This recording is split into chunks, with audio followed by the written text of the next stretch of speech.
그러면 이 공부는 빨리 끝내야 돼요, 빨리. 예, 빨리 끝내려면 답안지를 어떻게 쓸 거냐, 이런 부분. 그 다음에 왕창 쓴다고 해서 이 답안이 시험장에서 많이 채택이 되느냐, 그건 아니다. 그래서 항상 여러분들이 꼭 조심해야 될 거는,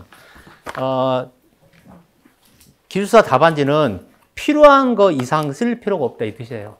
예, 꼭 쓸 것만 쓰면 됩니다. 자, 4교시 거. 자, 1번에 전력 계통의 공급 신뢰도의 향상이죠. 여러분 보세요. 공급 신뢰도 향상에다가 언더라인 쳐놓으시고, 공급자 한번 잘 보세요, 여러분들. 이거 봐보세요, 이거. 공급. 예. 여러분, 신뢰도는 좋은 말인가요? 좋은 말이죠. 여러분 봐보세요. 이 계통이 이렇게 있는데, 변압기 이렇게 한 대 가지고 공급하면 사고가 났어요. 변압기 아웃돼 버렸어. 그럼 이거 공급 신뢰도 좋은 거예요? 안 좋은 거예요? 안 좋은 거죠. 그래서 우리 변압기 이렇게 하면은 병절운전이죠. 그럼 병절운전 왜 합니까? 그러면 병절운전 왜 하는데 그러면 공급의 신뢰도가 좋기 때문에 하는 거 아니에요? 이런 것들이 다 지금 이런 내용을 써달라는 거예요. 전력 개통이라는 거는 다 막 나온 게 전력 개통 아니에요? 그럼 봐보세요. 자, 우리 발전기 그림을 그려. 발전기도 큰 놈이 있고 작은 것들이 있고, 근데 얘네들을 개통에다가 이렇게 물려. 왜 물리죠? 전력을 공급하려고 모아서. 그러면 얘가 고장 나면 나머지들이 얘네들이 분담해서 공급하면 되는 거 아니에요? 그럼 여기는 얘가 고장이 났는지 안 났는지 알 게 뭐예요? 자기들이 전력만 쓰면 끝나는 거죠. 그러면 이 자체가 공급 신뢰도 아니에요? 자, 선로를 이렇게 싱글로 할 거냐, 아니면 루트화를 투 루트화로 할 거냐, 이거 공급 신뢰도 좋아지는 거 아니에요?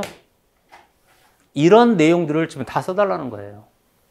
그러면 딜레이, 보호 방식 다 나와야 되죠. 그래서 이 내용을 표현해야 되는데, 이거를 저는 소위 말하는 예설시시 보복부라고 표현해요. 뭐라고요? 예설시시 보복부 보. 신뢰도 향상 대책 다 들어간단 말이에요. 그래서 여기에 여러분 보세요. 2번에 공급 신뢰도 향상 대책에 1번에 발전소의 신뢰도 향상, 이렇게 나눴으면 좋죠. 그 다음에 송전 개통의 신뢰도 향상. 그러니까 예설, 시시, 보복부, 보가 이렇게 지금 다 나눠줘서 쓴다는 거니까요. 그 다음에 넘겨보세요. 변전소의, 배전선로의 이런 내용. 그러면 이게 있죠. 여러분 보세요. 전압 변동은 좋은 건가요? 안 좋은 건가요? 안 좋죠. 그러면 전압 변동은 좋다, 안 좋다는 전압 변동의 허용 범위가 있어요, 없어요? 있기 때문에 그 기준에 벗어났느냐가 좋으냐, 안 좋으냐. 그러면 마치 공급 신뢰도도 평가를 해볼 필요가 있다.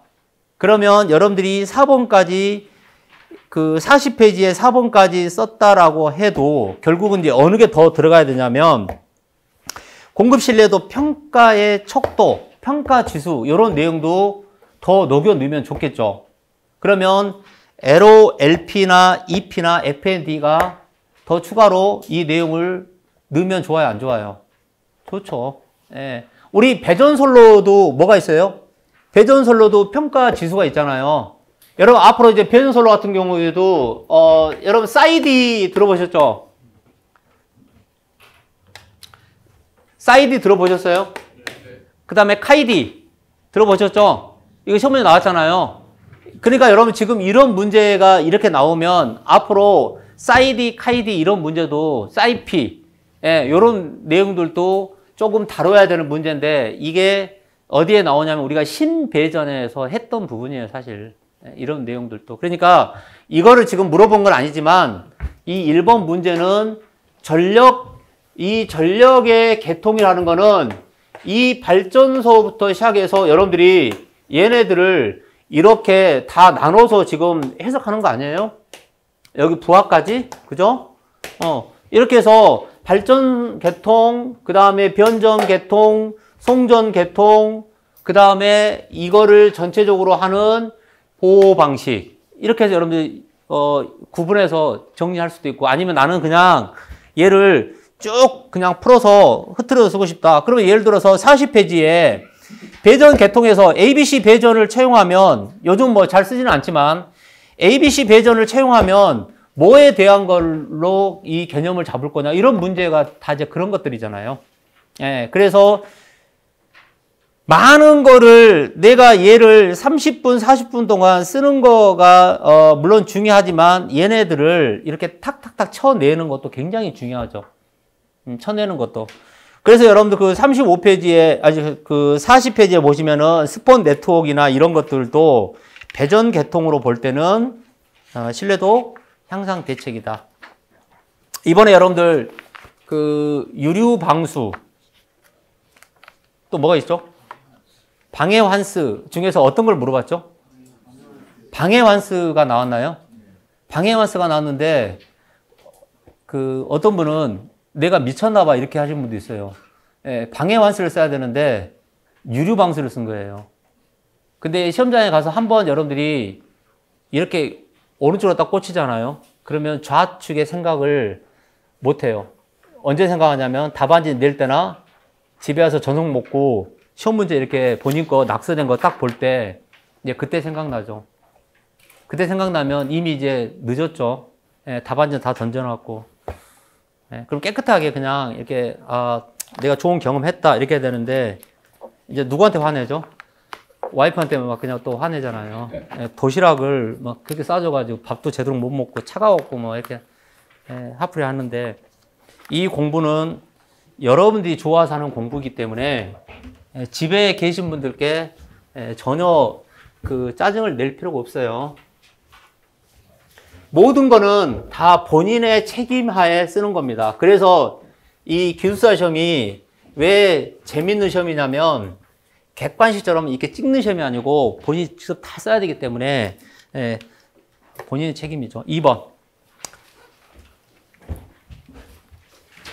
2번 문제는, 이거는 아마 4교시에 이 문제가 있다고 가정하면 4교시에 그날 500명이 기술사 시험을 봤잖아요. 그럼 4교시에 이 문제는 다 썼을 겁니다. 왜냐하면 아니 김동현 그렇지는 않아요. 예, 이거는 우리 했던 사람들은 쉽다고 하지만 다른 문제들이 조금 난해하기 때문에 이 문제를 어쨌든 다 쏠릴 거란 말이에요. 예, 그래서 거의 90% 이상이 이 문제로 쏠렸어요. 우리는 연습을 많이 했잖아요. 예, 여러분 이거 연습 진짜 많이 하고 갔어요. 예, 연습을 많이 했기 때문에 이거 수도 없이 많이 했죠. 그래서 이 1번 문제의 보호의 원리는 무엇이냐, 그 다음에 언더리치와 오버리치는 뭐냐. 근데 여러분 여기에서 이렇게 지금 거리 계전기에서 언더리치, 오버리치 이렇게 해석을 할 뿐이지, 여러분 이것도 이렇게 그냥 지워놓고 있잖아요. 보호 계전에서 언더리치, 오버리치 하면 다시 여러분들 거리 계전기라고 가정할게라고 이렇게 끄집어내야 돼요. 예, 무조건 여러분 거리 계전기는 언더리치, 오버리치가 아니고 계전기는 언더리치, 오버리치를 다 해석할 수 있어요. 그래서 이게 거리 계전기가 언더리치, 오버리치 어떻게 될 거냐, 그 다음에 이 보호 범위의 정정은 어떻게 할 거냐, 그 다음에 요 아크 저항에서 모형으로 설명을 해달라, 그 다음에 얘를 임피던스를 계산해봐라. 요 임피던스를 계산해봐라고 하는 거는 이거가 됐다면 5번 문제는 그냥 이렇게 뭐예요? 다시 한번 표현해 본 거잖아요. 다시 표현하는 문제가 이 5번 문제란 말이에요. 그래서 이 문제가 일단 나왔다라고 가정하면 첫 번째, 여러분 거기 보세요. 이 보호의 원리를 거리 계전기에서 설명하니까 여러분 거리 계전기의 여러분 종류 한번 볼까요? 거리 계전기의 종류는 무엇이 있습니까? 라고 하면 뭐가 있죠? 자, 이렇게 쓰잖아요. 임피던스형. 여러분 이거 정확하게 풀네임을 이렇게 쓰는 겁니다. 임피던스형 거리 계전기 이렇게 꼭 써야 돼요. 그러면 리액턴스형이라고 해도 여러분 리액턴스형으로 끝나는 게 아니고 원래는 정확하게 리액턴스형 거리 계전기, 모형 거리 계전기 꼭 이렇게 쓰는 겁니다. 예, 그런데 요렇게 표현이 되는 과정에서 임피던스형 거리 계정기니까 얘를 I분의 V 이렇게 쓸 거 아니에요. 임피던스니까. 그러면 요 I하고 이 V를 가지고 임피던스형이 되려니까 이거를 여러분들이 배치를 해야 돼. 배치. 예, 여기다가 얘를 예시를 들어서 이렇게 설명을 할 수 있어야 된다 이 뜻이에요. 그래서 이 계전기가 이렇게 구간을 우리 정리하면 얘를 세팅 구간이라고 표현하는 거잖아요. 그럼 세팅 구간이 있고 이걸 정적이라고 표현하잖아요. 그 다음에 사고가 이렇게 나오면 사고까지의 ZF가 있는데 여러분 누가 보더라도 이 기럭지하고 이 기럭지를 보면 얘가 더 크잖아요. 범위로 보면. 그러니까 얘를 부등호로 처리한다면 ZS하고 ZF가 있다라고 가정하면 얘가 이런 부등호로 치면 이건 누가 보더라도 얘와 얘 사이 내부로 볼 거 아니에요. 그런데 만약에 얘가 이런 부등호가 나오잖아요. 그러면 아마 바깥쪽일 거다. 그러면 계전기의 어떤 개념을 해석할 때 요런 1번 부등호를 갖고 있으면은 내부적인 사고라고 보는데 2번 부등호를 갖고 있는 건 뭐예요? 외부적인 사고다. 그래서 얘를 기본적으로 해석을 할 때 우리는 얘를 정정의 범위니까 어떻게 표현하냐면 사실 이 그림을 그릴 때 얘가 이렇게 돼 있는 거 똑같은 그림이에요. 아니 이렇게 돼 있는 거 똑같은 그림이란 말이에요.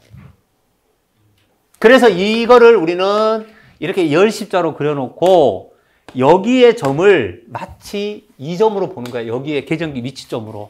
그래서 이 점으로 보고 얘를 가운데 놓고 이렇게 정중앙에 놓고 그림을 그리는 거를 우리는 소위 말하는 임피던스형인데 이거를 세팅으로 합니다. 이렇게 표현하고 그랬죠? 그럼 세팅인데 여기서 사고가 이렇게 나면 그러면 요만큼은 ZF입니다. 이거를 해석을 해야 된다. 이게 그 뜻이에요. 그러니까 계전기의 정정이란 S라고 하는 이 정정값은 여러분 계전기를 이게 잘 안 보일 수 있죠. 계전기를 이렇게 놓고 보면 이게 여러분 CT죠. 예를 들면 그러면 CT가 있고 여기에 PT가 이렇게 있으면 이 계전기들이 이렇게 해서 릴레이가 있다고 가정하면 전류 소스하고 전압 소스가 필요한 게 임피던스잖아요. 그러면 이 전류의 소스의 개념에서 여기에 전류가 I2니까 마치 CTB는 I2분의 I1으로 해석해야 되는 거고 마치 PT의 B는 뭐예요? V2분의 V1 이렇게 해석해야 된다 이 뜻이잖아요. 그렇죠? 그러면 얘네들이 이 계전기가 여기가 계전기니까 여기가 다 2차 측이잖아요. 2차 측이니까 I2, V2 이렇게 쓴다는 거죠. 그러니까 I2, V2니까 2를 여기다 집어넣고 2를 여기다가 집어넣으면 얘네들이 뭐가 나오냐면 전압비, 전류비를 집어넣어서 우리가 ZS라는 정정을 표현해 보는 거고 이 사람이 지금 요렇게 계산했더니 여러분들 요렇게 계산했더니 우리 그 풀이에 보시면 요렇게 5번 항 계산 풀이에 보면 요렇게 있는 요 임피던스를 얘가 라인 값이에요. 그럼 이 라인 값에 여기에 전압 전류 B를 계산해서 요렇게 구하면 ZS라는 세팅 값이 나온다고 그랬잖아요. 마치 이 라인의 값은 무슨 값이냐면 1차의 전압과 전류의 비예요. 그죠? 예, 그래서 이 내용을 가지고 해석하는 문제가 요거죠. 그러면 얘들을 이렇게 표현했고 그러면 언더리치, 오버리치의 개념을 조금 설명을 하고 싶다. 여기까지 이제 같이 보려면 언더리치를 해석하는데 요 그림도 여러분들 이것도 너무 복잡하면 시간이 많이 걸리니까 언더리치를 표현하는 거는 내가 얘를 요렇게 여기를 무한대 모선으로 여러분 이걸 무한대 모선을 꼭 놔야 돼요. 예, 무한대 모선으로 놓고 이때 리액턴스가 있고 여기에 새로운 어떤 전원이 들어가게 되면 여기서 사고가 나면은 이때 임피던스는 ZA에서 본 걸로 가정할게 라고 이렇게 여러분들이 구해내는 거잖아요. 이때 이 사고의 점을 여기를 무한대로 놓지 않으면 여기서 이렇게 들어오는 놈도 다 해석해야 된단 말이에요. 그렇죠? 그러니까 여기에 여러분 전호를 집어넣으면 여기서 만약에 사고가 나면 이 소스하고 이 소스를 다 같이 봐야 되니까 이게 더 복잡해지는 거죠. 그래서 우리는 여기를 이렇게 무한대로 놓고 해석하는 거예요, 특히. 예, 그래서 이제 이런 문제들도 이렇게 좀 들어가면 좋았던 문제다 이런 뜻이죠. 그래서 저는 이 거리 계정기를 특히 작년도 마지막 시험에도 제가 거리 계정기를 좀 강조를 했었는데 그때는 그 거리 계정기가 이렇게 직접적으로 나오진 않았는데 이번 시험에는 제가 거리 계정기는 확실하게 제가 찍었던 문제입니다. 그래서 이제 이 거리 계정기가 이렇게 잘 나와줬고 그 다음에 뭐 잘 쓰고 안 쓰고는 뭐 그분의 현장의 컨디션이고 저는 강의를 하는 입장에서는 그래도 김진혁이 강의를 들어서 먹을 게 없다 이것보다는 그래도 그 친구 강의 들으면 가능성은 있다. 저는 이것만 들어도 저는 성공이다 생각합니다. 그래서 이제 여러분들이 제가 항상 말씀드린 거가 계속 강조해요. 이 공부는 혼자 하면은 너무 여러분들이 힘들기 때문에 빨리 끝내려면 시키는 대로만 하자. 그래서 그게 가장 중요하고 자료는 많이 보려고 하지 마시고 자료를 계속 다이어트를 시켜야 돼요. 이게 굉장히 중요한 겁니다. 45페이지. 자, 45페이지 이 문제도 이 문제는 실무를 하셨던 분들이 당연히 이 문제를 잘할 것 같지만 이 문제가 어디에서 주저주저 하냐면 이것 때문에 문제를 못 풀어요. 만약에 요렇게 주지 않고 그러니까 요 내용을 요렇게 그냥 주지 않고 유입 변압기의 냉각 방식을 설명하라 이런 식으로 줬다 그러면은 다 손을 댈 겁니다. 예. 그런데 이 문제는 IC하고 안C의 어떤 규격으로 표현을 했기 때문에 이거부터 여러분들이 뭐냐면 부담을 느껴요.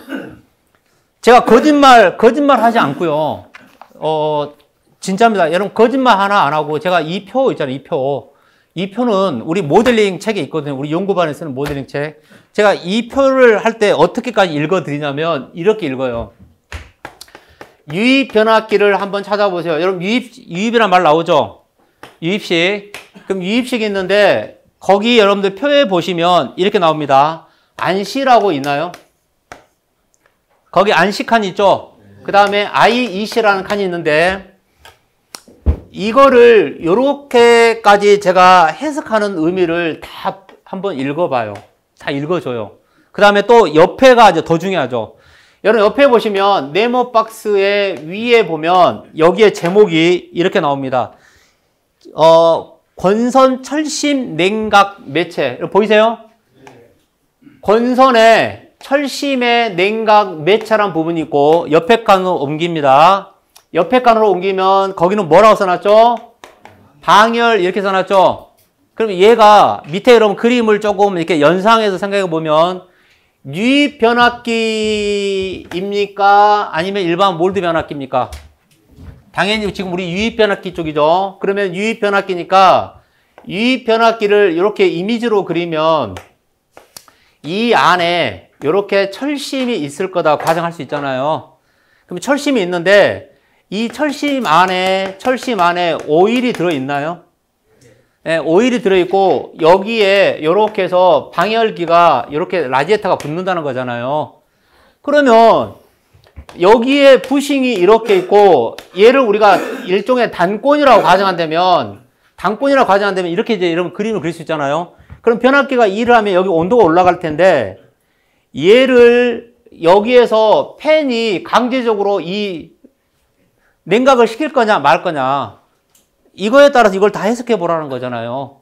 그러니까 지금 이 문제는 결정적으로 이 문제는 냉각 방식별로 설명하니까 당연히 그 표 밑에 우리가 건식, 기냉식, 풍냉식 건식에는 기냉식, 풍냉식이 있고 유입식은 여러분 유입식은 자 보세요. 유입식은 유입 잔행식이 있나요?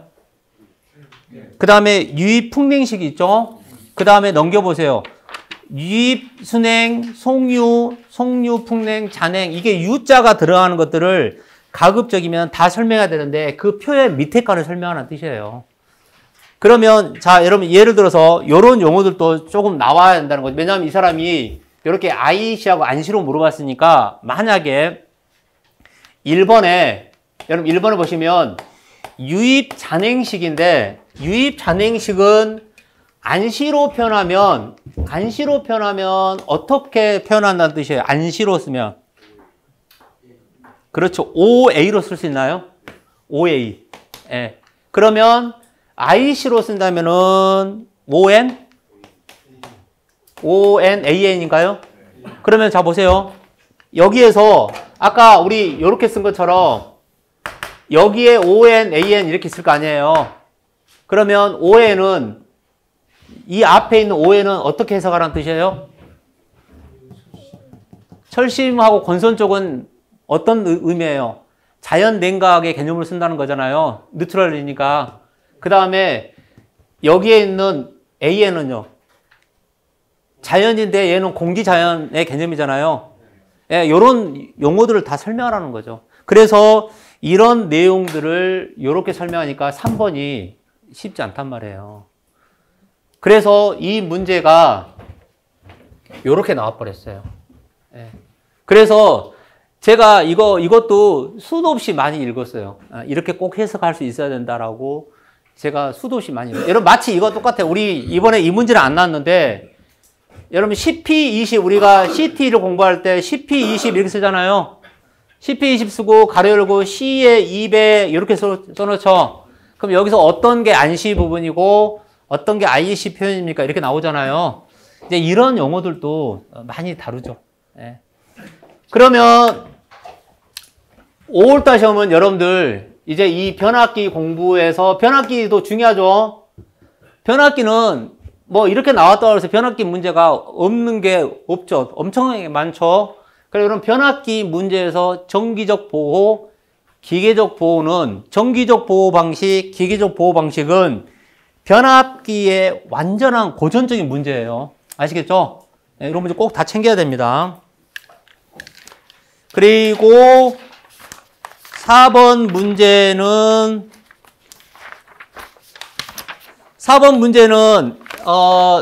이거 여러분들 그 옛날에 기본서를 조금 공부를 하셨던 분들은 그 기본서에 아까 제가 542페이지에 있다고 그랬잖아요. 오늘 댁에 가셔가지고 물론 제 책 기준인데 여러분 책하고도 페이지는 틀릴 수 있어요. 542페이지에 보시면 거기에 딱 나옵니다. 초창기 때는 이런 모델을 썼고 그 이후에 풍력의 발전의 용량과 계통의 연계 문제나 이런 것 때문에 얘네들이 바뀝니다. 그러면 거기서 뭐라고 나오냐면 초창기 때는 유도 발전기, 그 다음에 가변성을 주고 그 다음에는 DFIG로 넘어갑니다. 이렇게 쭉 써놔요. 그게 여러분들 과거에 공부했던 건데 그냥 넘어가서 그래요. 그래서 앞으로 신재생 에너지는 두고두고 나오는데 이번에는 여러분 신재생 에너지가 에너지 특별법으로 표현한다면 그냥 가장 기본적인 신에너지 3가지에다가 재생 에너지가 8가지가 있잖아요. 그러면 이번에는 신에너지 중에서 나왔나요? 연료전지 나왔어요? 안 나온 거 같죠? 수소 안 나왔죠? 그 다음에 IGCC 안 나왔죠? 그러면 얘들 중에 하나는 어떤 거 특히 준비하냐면 IGCC나 연료전지는 이제 또 공부해야 되죠. 그 다음에 재생에너지 쪽에서는 이번에 뭘 했죠? 집중 투하했죠. 무슨 풍력에 어디 회사 사장님이 들어간 것처럼 풍력을 그냥 완전히 쏟아 부었죠. 그러면 다음 시험은 제가 장담한데 다음 시험에 풍력을 이렇게 쏟아 부었다가는 그 친구 그 공단에서 용어는 퇴출돼요. 시험 문제 못 내요 이제부터. 예, 그래서 이번에 이것도 지금 문제가 조금 말이 있죠. 예, 너무 풍력을 많이 냈다. 그래서 다음에는 풍력보다는 다시 뭘로 돌아가야 돼요? 태양광은 당연히 챙겨야 됩니다. 예, 태양광, 태양열 합쳐서 태양에너지 이런 부분들은 또 공부를 해야 되는 거죠. 그래서 이제 그 재생에너지 쪽에서 어떤 부분이 그동안에 시험 문제에 나왔느냐. 그래서 그 폐기물이나 목재 또 이런 거 쓸데없는 거 하지 마시고요.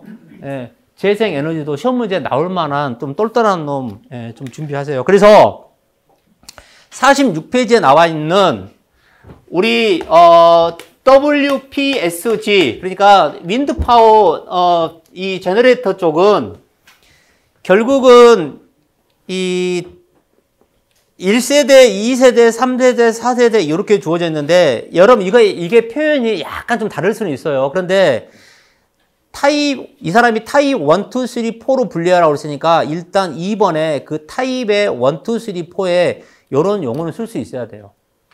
예, 그리고 또 하나는 여러분 오른쪽에 보시면 이중 여자 유도 발전기의 예시가 있잖아요. 이걸 좀 우리가 유식한 말로 약자로 쓰면 어떻게 되죠?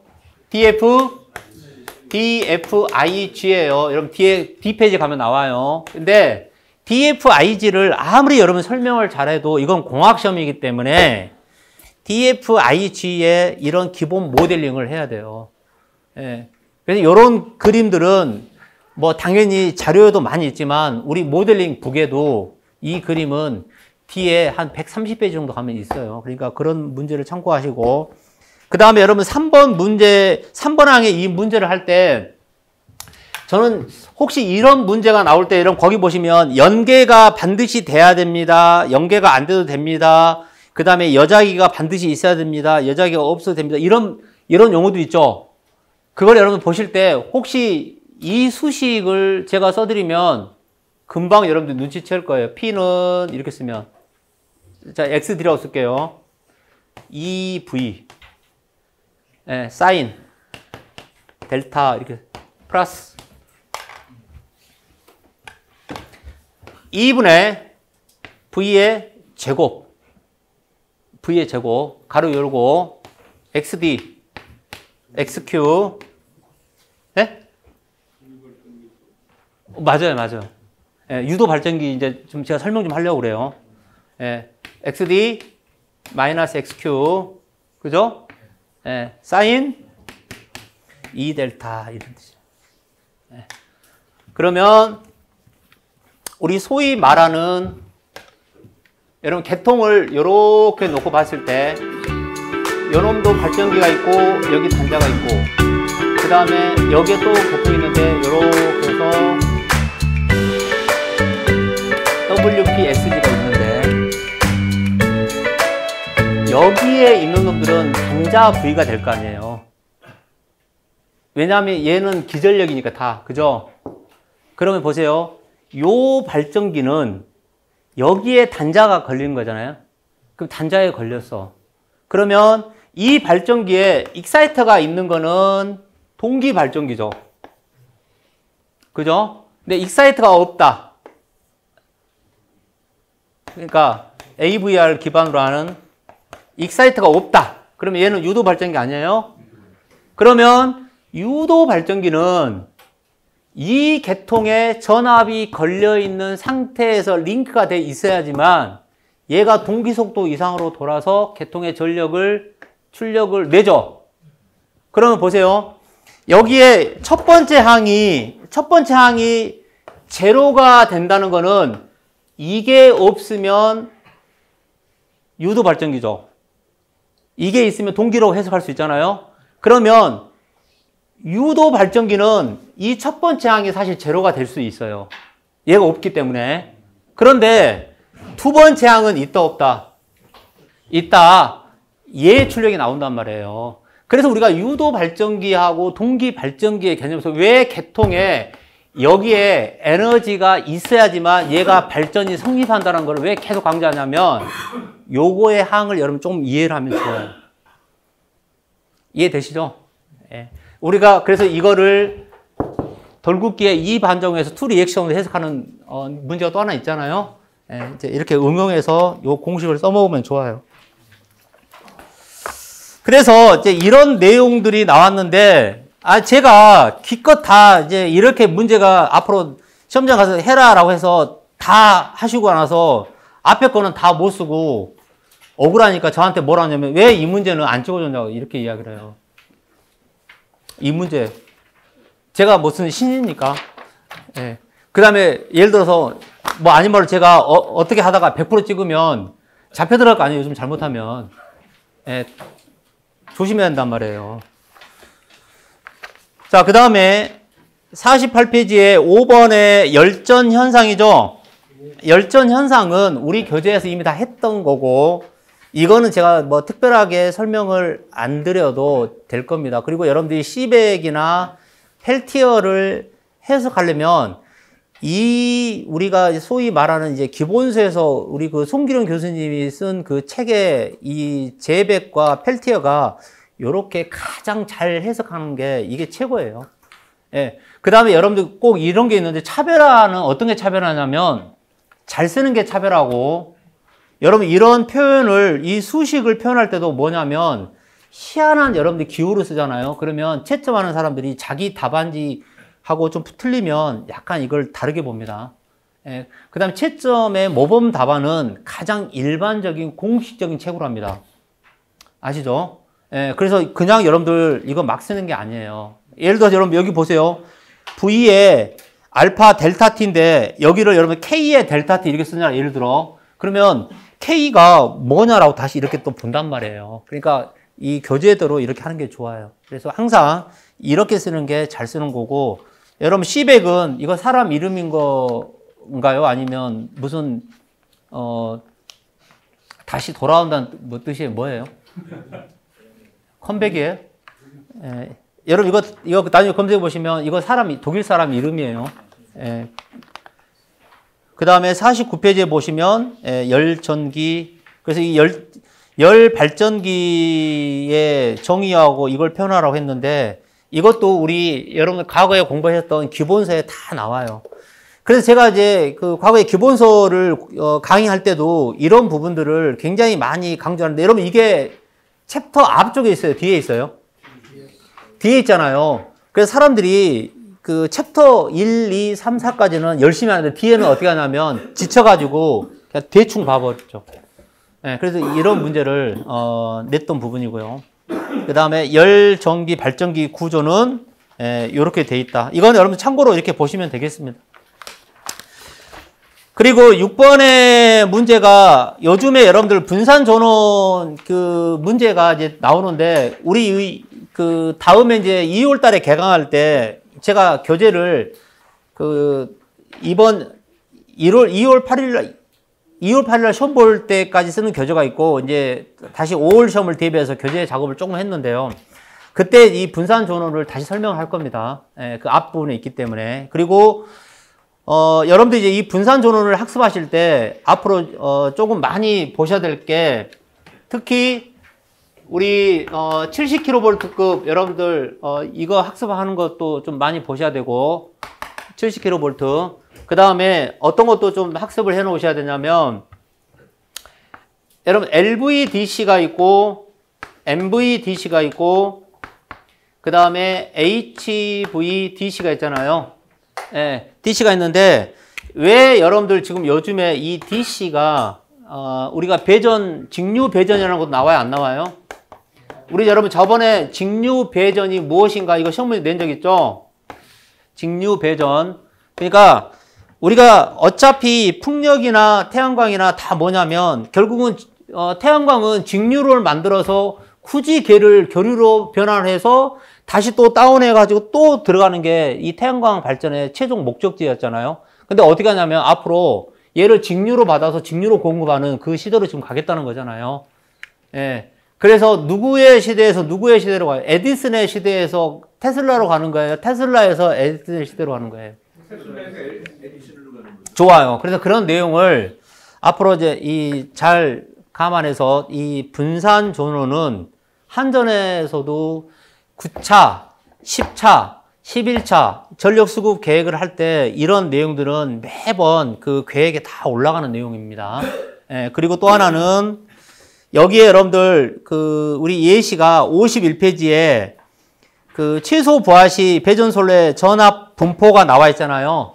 근데 여러분 이거 그 분산 전원을 보면 요 그래프가 이렇게 지금 우하향으로 돼 있잖아요. 우하향. 근데 얘가 우상향으로 거기 그 가운데 점에서 우상향 올라가는 그림도 있어요. 그러니까 이 그림은 어떤 개념이냐면 연계를 하기 전에 전압은 이렇게 말단에 떨어져요. 그죠? 근데 중간에 연계가 딱 들어가면 뭐죠? 전압이 올라갈 거 아니에요. 그럼 약간 우상향으로 올라가는 그림 두 가지가 원래 있어요. 예. 그래서 이제 그런 내용들이 나와 있는 거를 여기에서 B페이지까지 이렇게 해석하는 문제예요. 이해되시죠? 예. 그래서 오늘은 그냥 이렇게 그 여러분들이 2월 8일 날 너무 날씨가 추워가지고 그 어떤 계산기는 이렇게 화면이 잘 나오던가요? 추워도? 예. 그 다음에 볼펜은요? 히터가 빵빵했어요? 예, 옛날에 저 볼 때는 뭐 볼펜도 얼어가지고 그 볼펜 이렇게 겨드랑이에 놓아놓고 한참 이렇게 데웠는데 농담 아닙니다. 그러니까 요즘은 상당히 좋은데 어쨌든 이렇게 여러분들 여기 대한전기학원에 또 이렇게 공개 강의를 해주셨고 참여해 감사드리고 그 다음에 이 공개 강의 듣고 여러분 무슨 혹시 그 동네 그 옛날에 이제 약장사라고 그러는데 약장사 오면 이것 보고 저것 보고 갈 때마다 약 사고 집에 가면 약이 엄청나게 많죠. 예, 그러면 그 약 다 먹으면 건강해지느냐? 더 건강이 악화됩니다. 그래서 제가 말씀드리고 싶은 건 뭐냐면 이것저것 여러분들 여기에 공개 강의 저기에 공개 강의 이거 막 다니시고 마치 공개 강의 쇼핑을 하듯이 하시는 분들이 간혹 계시는데 차라리 그 시간에 여러분들 기본서를 좀 정독하고 내가 5월달 시험에 어떻게 준비할 거냐 이런 시간을 갖는 게 훨씬 더 중요하다 이 뜻입니다. 예, 그래서 좋은 결과가 있길 바라고 만약에 면접으로 넘어가거나 5월달에 한번 그래도 해보고 싶다 그러면 22일 날 오시면 제가 잘 그 안내를 해드리도록 하겠습니다. 혹시 질문 있으세요? 없으시죠? 자세한 거는 천천히 또 하시면 되니까. 자, 수고하셨습니다.